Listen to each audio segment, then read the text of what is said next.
Tamil super താരം നയൻതാരയും നടനും നിർമ്മാതാവും സംവിധായകനുമായ ധനുഷും നേരിട്ടുള്ള പോരിനിറങ്ങിയത് പ്രേക്ഷകരെ അമ്പരിപ്പിച്ചിരിക്കുകയാണ്.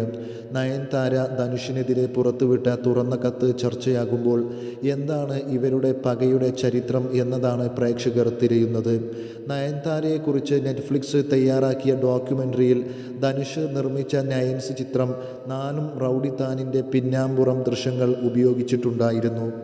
സിനിമയിലെ ദൃശ്യങ്ങൾ ഡോക്യുമെൻ്ററിയിൽ ഉപയോഗിക്കാൻ ധനുഷ് സമ്മതിക്കാതിരുന്നപ്പോഴായിരുന്നു താര അന്ന് മൊബൈലിൽ എടുത്തു വെച്ചിരുന്ന ദൃശ്യം ഡോക്യുമെൻ്ററിയിൽ ചേർത്തത്.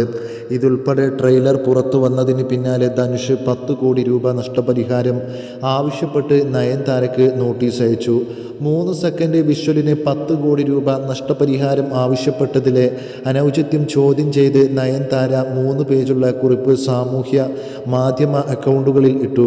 ധനുഷിൻ്റെയും വ്യക്തിത്വത്തെയും പെരുമാറ്റത്തെയും അതിരൂക്ഷമായി വിമർശിക്കുന്നതായിരുന്നു കത്ത്. ഇതിൻ്റെ ഉള്ളടക്കത്തോട് ധനുഷോ ഒപ്പമുള്ളവരോ പ്രതികരിച്ചിട്ടില്ല.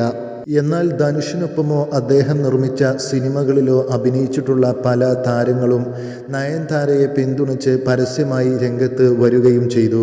എന്താണ് ശരിക്കും നയൻതാരയും ധനുഷും തമ്മിൽ ഇത്ര വൈരാഗ്യം ഉണ്ടാക്കാൻ ഇടയായ കാരണം?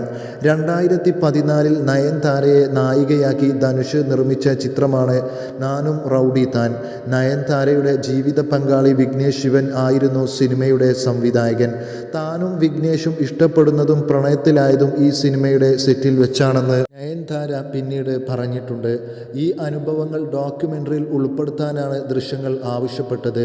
സംവിധായകൻ നായികയോട് അടുപ്പം സ്ഥാപിച്ചത് നിർമ്മാതാവെന്ന നിലയിൽ ധനുഷിനെ കാര്യമായി അലോസരപ്പെടുത്തുന്നുണ്ടായിരുന്നു എന്നതാണ് കഥ. ഇതു കാരണം ചിത്രീകരണത്തിൻ്റെ ഒഴുക്ക് നഷ്ടപ്പെടുകയും പ്രൊഡക്ഷൻ വൈകിയത് കാരണം 12 കോടി രൂപ അധിക ചെലവ് വരികയും ചെയ്തുവെന്ന് ധനുഷ് പറയുന്നു. ഇതേ ചൊല്ലി പലതവണ തർക്കങ്ങളും ഉണ്ടായി.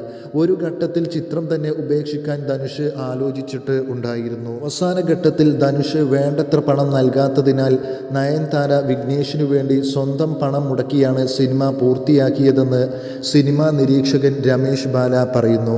ഒടുവിൽ ഒട്ടേറെ തടസ്സങ്ങൾ മറികടന്ന് നാനും റൗഡി താൻ റിലീസ് ചെയ്തു. ആ വർഷത്തെ ഏറ്റവും വലിയ തമിഴ് ബ്ലോക്ക് ബസ്റ്റർ ഹിറ്റായിരുന്നു ആ ചിത്രം. നിർമ്മാതാവെന്ന നിലയിൽ ധനുഷിൻ്റെയും താരപദവിയിലേക്കുള്ള യാത്രയിൽ നയൻതാരയുടെയും സംവിധായകൻ എന്ന നിലയിൽ വിഘ്നേഷ് ശിവൻ്റെയും മൂല്യം വൻതോതിൽ ഉയർത്തിയ ചിത്രമായിരുന്നു നാനും റൗഡി താൻ. എന്നാൽ സിനിമയുടെ ചിത്രീകരണ വേളയിൽ ഉണ്ടായ പ്രശ്നങ്ങളും റിലീസിന് ശേഷവും അവസാനിച്ചില്ല എന്നതാണ് യഥാർത്ഥ വസ്തുനിഷ്ഠമായ സംഭവം. ഇത് പലപ്പോഴും പരസ്യമായി തന്നെ സംഭവിക്കുകയും ചെയ്തു. നാനും റൗഡി താനിലെ പ്രകടനത്തിന് മികച്ച നടിക്കുള്ള അവാർഡ് ഏറ്റുവാങ്ങിക്കൊണ്ട് നയൻതാര ധനുഷിനെ കുത്തിപ്പറഞ്ഞത് ഒരു ഉദാഹരണം മാത്രം. എൻ്റെ സിനിമയുടെ നിർമ്മാതാവിന് എൻ്റെ അഭിനയം ഇഷ്ടപ്പെട്ടില്ല, നിരാശപ്പെടുത്തിയതിന് സോറി ധനുഷ് എന്ന് ധനുഷ് സദസ്സിൽ ഇരിക്കുമ്പോൾ തന്നെ പറഞ്ഞ കാര്യവും രമേശ് ബാല ഓർത്തെടുക്കുന്നു.